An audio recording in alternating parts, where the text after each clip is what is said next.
Oke, kali ini gue mau bahas tentang timnas yang lagi jalanin event di Asia turnamen AFC Cup. Nah, kita baru aja nyaksiin hasil pertandingan timnas kita lawan timnas Jepang dengan skor 3-1. Nah, sebelum kita review hasil pertandingan, gue mau sebenarnya ini suatu hal yang positif buat timnas kita.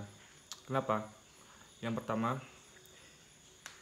di sini kita udah ngelihat progres yang baik dari timnas. Biasanya kita nonton timnas tuh deg-degannya lawan Thailand, lawan Vietnam ataupun lawan Malaysia.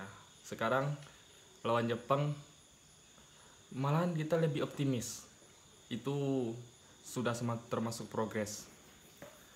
Nah, kita lihat dari skor 3-1, saya sih cukup kaget karena Indonesia bisa nahan gempuran Jepang dengan 3-1, yang notabene-nya pemain Jepang ini di atas kertas lebih baik dari pemain Indonesia.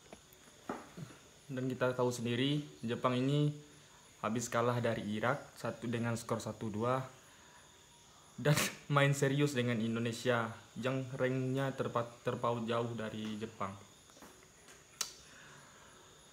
Dan kita tahu kalau Indonesia di Piala Asia ini adalah tim termuda dengan rata-rata usia 24 tahun. Kemudian dengan ranking FIFA nomor 2 terendah setelah Hong Kong. Dari sebelum turnamen ini mulai, bahkan dari beberapa laga uji coba dan kualifikasi Piala Dunia, terlihat Indonesia kurang meyakinkan.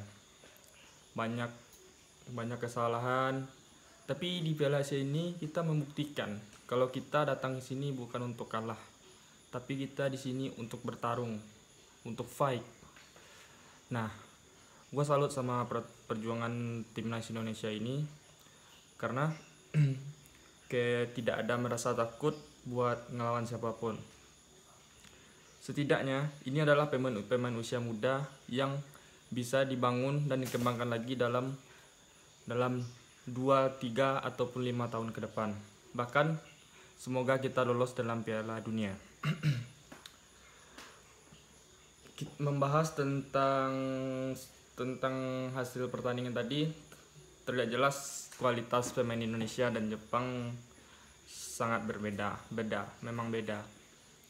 Tapi dalam Piala Asia ini Indonesia mencetak sejarah karena selalu mencetak gol dalam setiap pertandingan.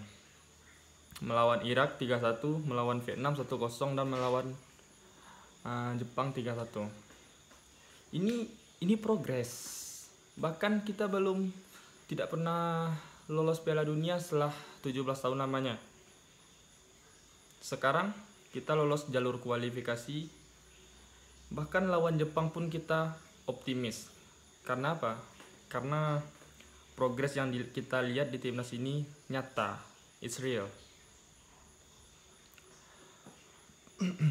Dan sekarang menurut gua, untuk kaum STY out ataupun STY in, sebenarnya itu perspektif masing-masing. Karena yang gua lihat di sini selama 4 tahun STY menjabat sebagai kepala pelatih Indonesia. Ada yang bilang tidak berprogres, sudah lama tahunya tapi belum proses. Sebenarnya Indonesia ini 4 tahun, kalau dibilang 4 tahun di timnas itu sebentar. Kenapa? Karena untuk di timnas pergelarannya tidak seperti di klub yang setiap minggu, setiap week pasti ada match day. Kalau di timnas kita menunggu FIFA match day, kualifikasi Piala Dunia, Piala Asia ini. Jadi pemain ini tidak sering ketemu, ataupun kita tahu pemain juga berasal dari liga domestik, Liga 1, terus dari diaspora, pemain abroad kita. Nah, kita menunggu ini. Racikan ini akan dibangun oleh STY. Kita percaya progres. Karena untuk sebuah kemajuan kita tidak bisa instan. kita harus percaya proses. Kenapa? Pondasi ini sudah dibangun oleh STY. Nah, kalau di tengah jalan jadi berhentiin, we start from zero, bro. Kita mulai dari nol lagi. Belum pelatihnya mengenal budaya baru. Ini kalau pelatih luar ya. Tapi kalau pelatih Indonesia untuk menggantikan STY, saya rasa masih belum. Untuk pelatih luar tadi masih mengenal budaya Indonesia, masih mengenal pemain, dan pondasi yang dibangun STY ini kan udah mulai kelihatan rangkanya. Dan ini yang kita harapkan, kita tunggu-tunggu bagaimana kerangka utama yang dilihat dan dihasilkan oleh Sintayong. Nah, semoga untuk hasil ini tidak membuat Indonesia berkecil hati lah. Karena ini bukan akhir lah. Ini turnamen awal di timnas Indonesia. Semoga chemistry yang dibangun oleh para pemain-pemain muda ini dapat lebih baik untuk beberapa tahun ke depan. Nah, sekali lagi saya mengucapkan terima kasih kepada pemain. Tetap semangat, comeback stronger. Semua pemain bermain bagus, bermain Spartan. Gua salut untuk perjuangan mereka. Dan kita sebagai warga Indonesia yang pecinta sepak bola Indonesia, kita wajib mendukung, bukan menghujat. Kritis boleh, tapi no hujat, no personal.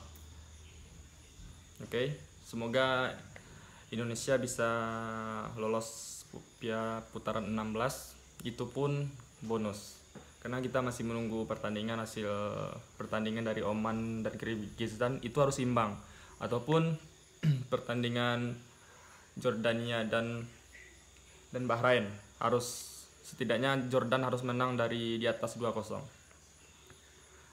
Nah, oke, terima kasih.